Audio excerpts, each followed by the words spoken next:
Have you ever wished you could look at someone and instantly know what they're really thinking? Imagine being able to read emotions, detect lies, and understand hidden intentions, just like reading words on a page. That's exactly what Patrick King's book, Read People Like a Book, teaches us. In this summary, you'll discover the psychology and science of human behavior, how to decode body language, and how to sharpen your instincts so you never get fooled again. Let's dive in. Patrick King begins with a powerful truth.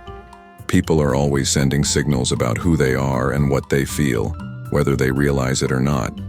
Most of these signals come through body language, tone of voice, facial expressions, and tiny behaviors we often overlook.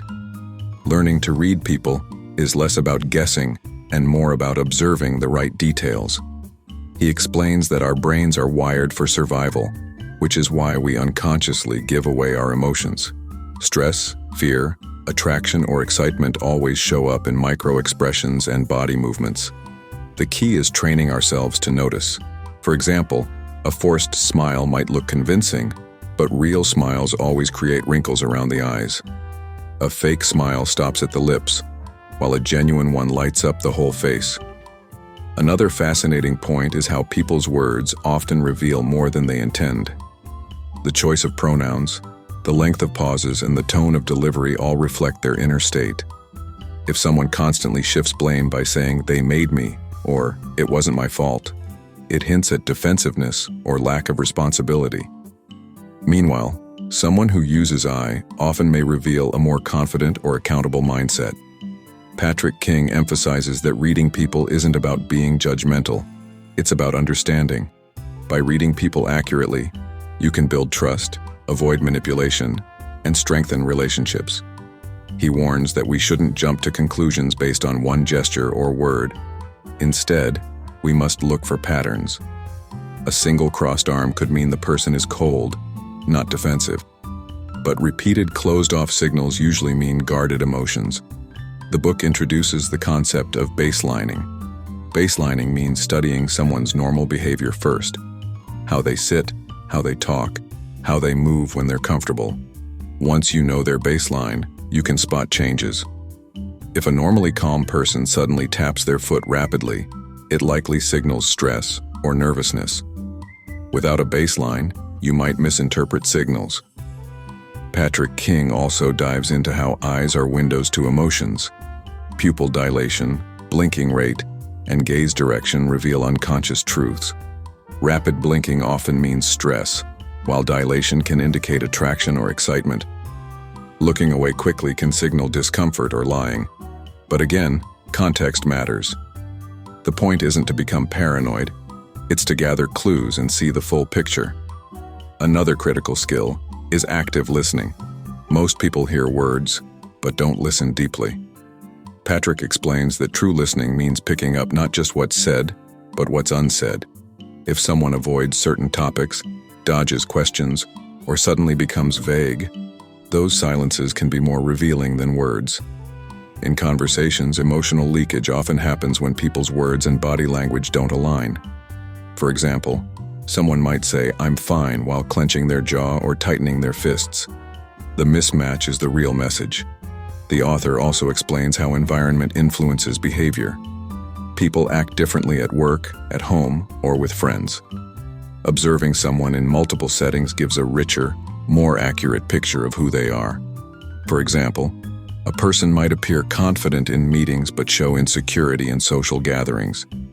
These contrasts reveal hidden layers of personality. Patrick King stresses that reading people is not mind reading, it's skillful observation. It's about collecting small cues, connecting the dots, and interpreting behavior logically. He compares it to detective work. Every detail might seem minor, but together they form the truth. As the book progresses, King introduces techniques for spotting dishonesty. Liars often over-explain, add unnecessary details, or become too still in an effort to appear calm. Micro-expressions, like a fleeting look of fear or contempt, slip out before they can be controlled. A person might say, "I trust you," while briefly showing a micro-expression of doubt. Training yourself to notice these flashes can reveal hidden truths, that words try to cover up. He also points out the role of intuition. Sometimes your gut feeling is a subconscious recognition of cues you haven't consciously processed. Intuition isn't magic. It's your brain picking up patterns faster than your awareness. Patrick advises sharpening intuition by practicing observation daily, testing your impressions, and refining accuracy over time. Another powerful section of the book focuses on empathy. Reading people isn't only about defense, it's about connection. When you understand what someone feels, you can respond better, show compassion, and create trust. Empathy builds bridges, while misreading people creates conflict. By being present, observant, and non-judgmental, you make others feel seen and understood. Patrick King shares exercises to practice reading people. For example, when watching TV or movies, pause and predict what a character will do next based on their body language. Or in real life, notice the emotional energy when someone enters a room. Are they stressed, happy, or distracted? With practice, your awareness sharpens, and what was once invisible becomes obvious. After laying the foundation of observation and baselining, Patrick King moves deeper into the mechanics of human behavior, showing us that people often reveal more in what they try to hide than in what they openly display. He explains that deception is not as easy as most think. The human body resists lying because lying creates stress, and stress leaks out through the body. That's why lies often come packaged with micro-expressions, nervous gestures, or sudden changes in tone. For instance, when someone insists on being honest by saying phrases like, "to be honest," or "believe me," it's often a red flag. Truth usually doesn't need reinforcement. It speaks for itself. Similarly, when people rehearse stories, they tend to deliver them in perfect order, almost too polished, while genuine memories usually include small pauses, corrections, or details that feel organic. Patrick reminds us that spotting lies is less about catching one slip and more about observing inconsistencies that add up over time.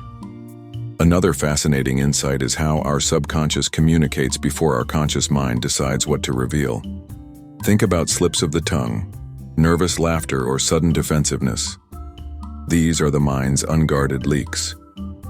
King suggests paying attention to hotspots in conversation, where someone suddenly grows vague, avoids eye contact, or changes their body language dramatically. These moments often point to hidden emotions or truths they'd rather not share. The book also highlights the role of cultural and personal differences in behavior. What might seem like dishonesty in one culture could simply be a communication style in another.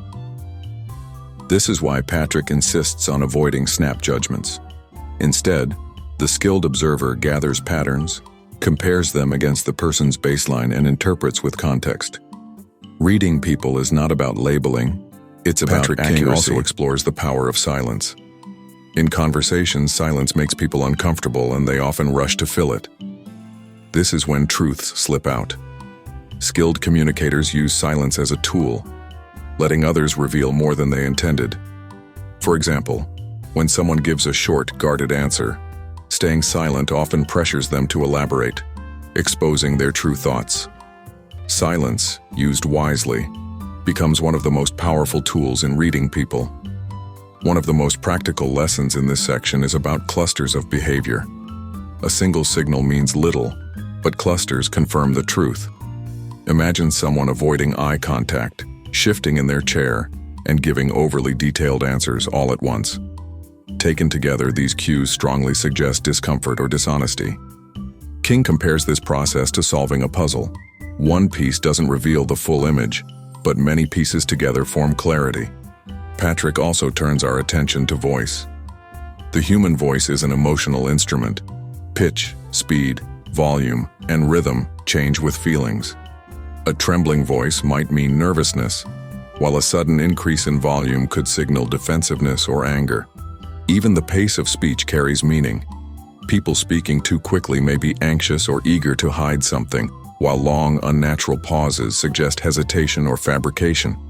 Interestingly, King points out that the feet are often the most honest part of the body. While people control their face and hands, they rarely think about their legs. Nervous tapping, feet pointing toward an exit, or shifting weight side to side often reveal discomfort or the desire to leave. In contrast, relaxed, grounded feet suggest comfort and confidence. It's a reminder that to read people effectively, you must observe the whole body, not just the face. The author emphasizes that none of these skills are meant to turn you into a manipulator. In fact, manipulation backfires because people sense insincerity. Instead, the goal is awareness and authenticity. By understanding others, you can respond with empathy, protect yourself from deception, and create deeper connections. True power in reading people comes not from control, but from clarity. Patrick also discusses intuition in more depth here. He explains that intuition is simply rapid pattern recognition. When you feel something off about a person, it's often your subconscious piecing together small details you haven't consciously noticed.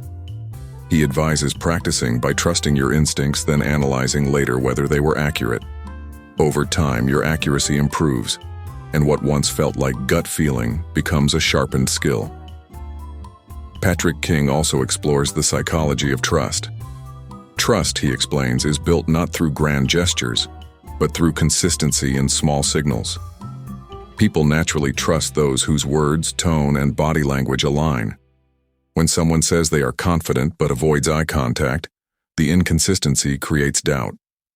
On the other hand, when words match behavior, such as calm tone paired with open gestures, it reinforces credibility. King highlights that mastering this observation is crucial in leadership, relationships, and negotiations. One of the most powerful sections of the book deals with detecting manipulation.